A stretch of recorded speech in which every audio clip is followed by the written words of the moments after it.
भाई अगर ये लोग सनातन धर्म के विरोधी नहीं होते तो मुझे बताइए ना कि जब इन्हीं के घटक दल, कितनी ऐसी पार्टियां हैं, आप डाउन साउथ में चले जाइए, क्या कुछ नहीं कहा गया था डीएमके के द्वारा, उनके नेताओं के द्वारा सनातन धर्म को बीमारी तक से जोड़ दिया गया था, भगवान राम के अस्तित्व को नकारा गया था। ये वही घटक दल हैं जिनके नेता अगर पहुंच गए थे अयोध्या तो उनको जवाब तलब किया गया था, उनको पार्टी से निकाल दिया गया था। तमाम बातें आज प्रधानमंत्री जी ने मंच पे बोली, तो क्या गलत बोला इन लोगों ने? जब सनातन को कोई गाली देता है आप खामोश रहते हैं, तो क्या ये मौन समर्थन नहीं है आपका? घर में बंद कमरे में पूजा करना और बाहर जाकर तुष्टीकरण की राजनीति करना, ये कहां से उचित है? और इसी के खिलाफ मेरे प्रधानमंत्री जी ने आज बोला, जो कि बिल्कुल सही है। कितने लोग हैं जो कि गए हैं अयोध्या, जो भगवान राम के दर्शन करने गए, और ये वही लोग हैं जो राम मंदिर को लेकर लगातार ये लोग तुष्टीकरण की राजनीति करते रहे। आज इन तमाम विषयों का समाधान अगर किसी ने निकाला है तो इन्हीं प्रधानमंत्री ने निकाला है।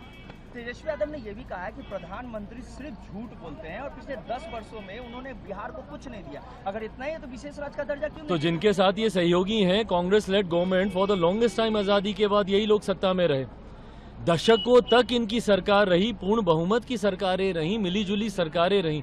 इन लोगों ने क्या कर लिया? आज जब मेरे प्रधानमंत्री बोलते हैं कि दुनिया में डंका बजता है, गलत है क्या?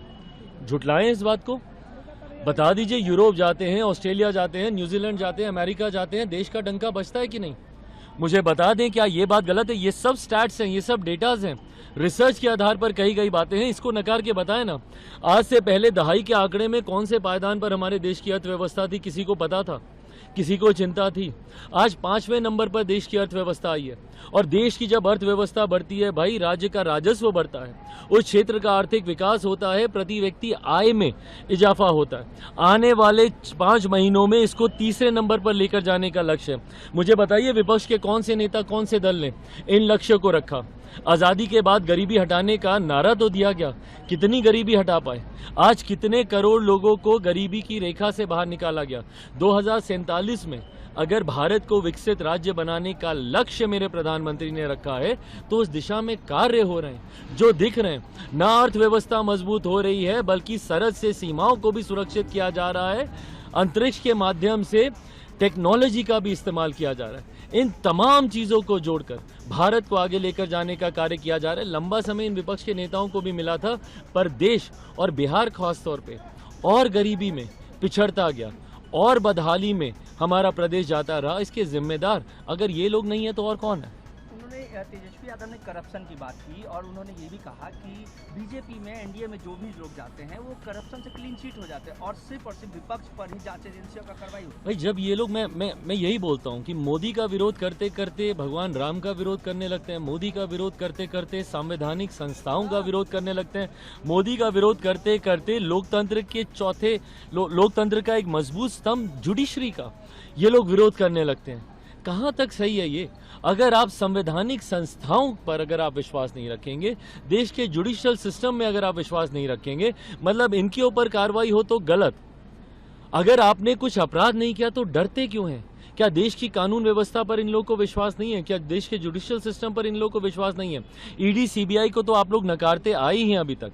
पर यह बात भी याद रखने की जरूरत है कि सबसे पहले अगर किसी ने, और वो भी उसी संस्थान से जुड़े हुए एक बड़े अधिकारी ने, अगर किसी ने सीबीआई को केंद्र सरकार का तोता कहा था तो वो यूपीए की सरकार में ही कहा गया था, जिसका प्रतिनिधित्व, जिसको लीड कांग्रेस कर रही थी। तो जवाब दें ये लोग अगर इन संस्थाओं पे इनको विश्वास नहीं है। परिवारवाद को लेकर भी बार बार सवाल उठ रहे हैं और आपके जीजा को लेकर भी सवाल उठ रहे हैं कि वो मेहमान हैं, प्रधानमंत्री क्यों नहीं परिवारवाद पे बोल रहे हैं? भाई परिवारवाद की परिभाषा मैं चाहता हूं विपक्ष के तमाम नेता सुन ले। मेरे प्रधानमंत्री जी ने उस दिन सदन में, लोकसभा के अंदर, इस बात को बहुत कैटेगोरिकली उन्होंने क्लैरिफाई किया था कि क्या है परिवारवाद। और मैं भी मानता हूं बड़े व्यक्तित्व का सुपुत्र या सुपुत्री होना आपका सौभाग्य हो सकता है, आपकी काबिलियत नहीं। सौभाग्य आपको मौका देता है, बट काबिलियत ही आपको विजय रथ पर सवार कर कर अपनी मंजिल तक लेकर जाएगी। इन्हीं के परिवार के, राजद के ही कितने परिवार के लोग ऐसे हैं जो चुनाव लड़े पर जीत नहीं पाए। क्यों? क्योंकि जनता ने उनको नकार दिया।